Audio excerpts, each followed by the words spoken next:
Presented on Fox by Gillette Mach 3 Turbo.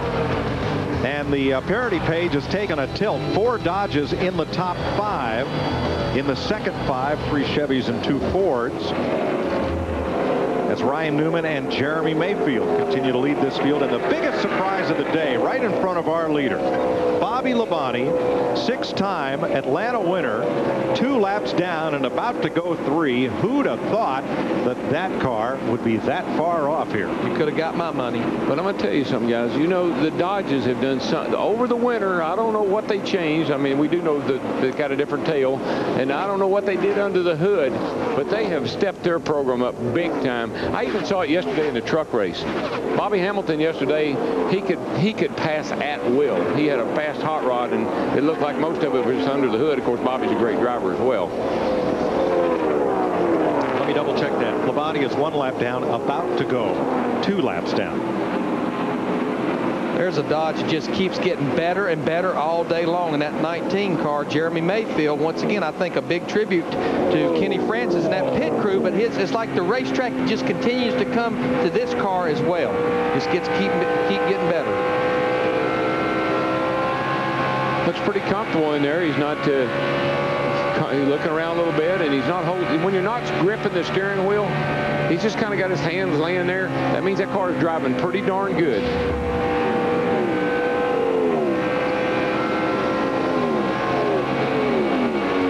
Nice and smooth. Behind him, Biffle, Mears, McMurray, and then Junior, who apparently you've heard all weekend long about what they did this week to overcome the troubles in Las Vegas. And Junior could leave here 3rd in points, which after last weekend wouldn't be too bad. He'd trail Kenseth and Stewart by 112.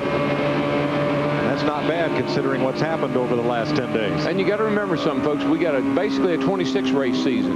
You're going to run 26 races, then you're going to clean the slate. To throw a caution flag. Yeah, so it doesn't matter how far ahead Matt Kenseth might be, as long as you're in the top 10, you got a shot. And with only 26 races, the number of mulligans you have is not very many. Dale Earnhardt Jr. probably used his only one he can use. Now Kenseth is, and you've read this page before, quietly climbing his way back up through the field. He got himself back on the lead lap after spinning entering the pits, and now he is up to 8th place. But Dick Bourbon, the problem is he's 20 seconds behind the leader. He's one of the cars that has to have a caution to get caught up.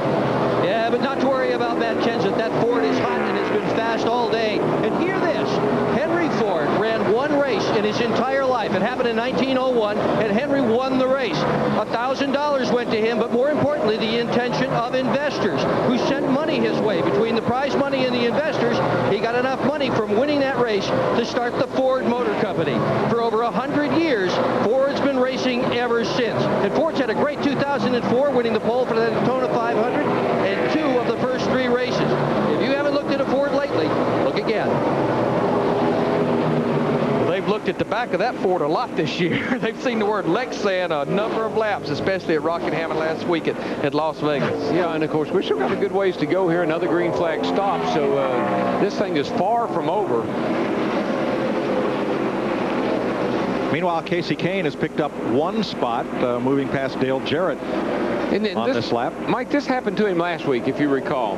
Middle of the race, the 3/4 way through the race, kind of fell back mid-pack. Had a problem in the pits last week.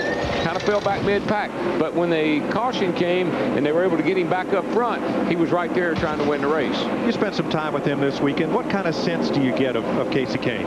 Just, I don't know, don't worry, I can tell you, he's a pleasant young man to be around. He's got a great attitude. I asked him, I said, were you nervous when you stepped into this car known as Bill Elliott's car, like at Daytona, and you're surrounded by all these superstars? Were you afraid you were going to mess up? He said, no, not really.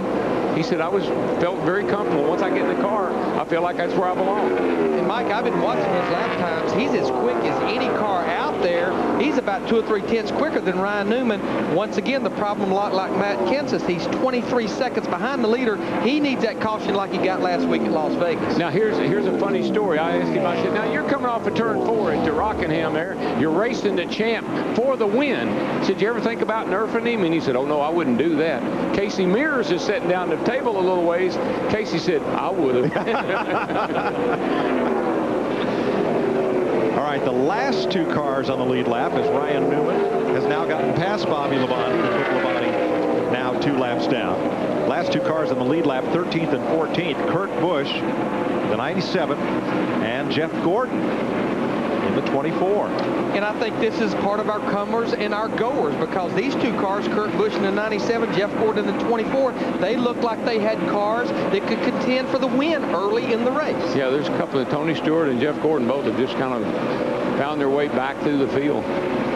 For whatever reasons, pit stops, bad adjustments, weather, something has affected those race cars. Now ahead of these two, Dave Blaney is 12th, Dale Jarrett is 11th. Let's get an update from Jeannie. And crew chief Mike Ford telling his driver Dale Jarrett, look, one more stop and it'll be a welcome one for the 88 car. Just starting to get loose, but it's kind of been his problem all day. It's just starting since this recent pit stop. Before he came in, he said the car had a really bad feel, but it is feeling better. But of course, it is all relative. It is still loose all the way through.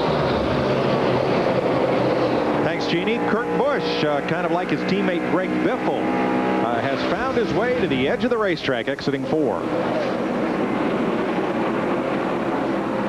That was a little harder lick than we've seen some of those other cars like Casey Mears and even Greg Biffle hit that wall. When you see them rock, that means the tires were trying to go up the wall. They bounce off the wall.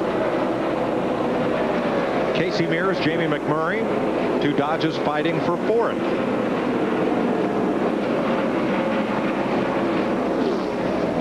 Ryan Newman puts a lap on Robbie Gordon. 245 complete at Atlanta.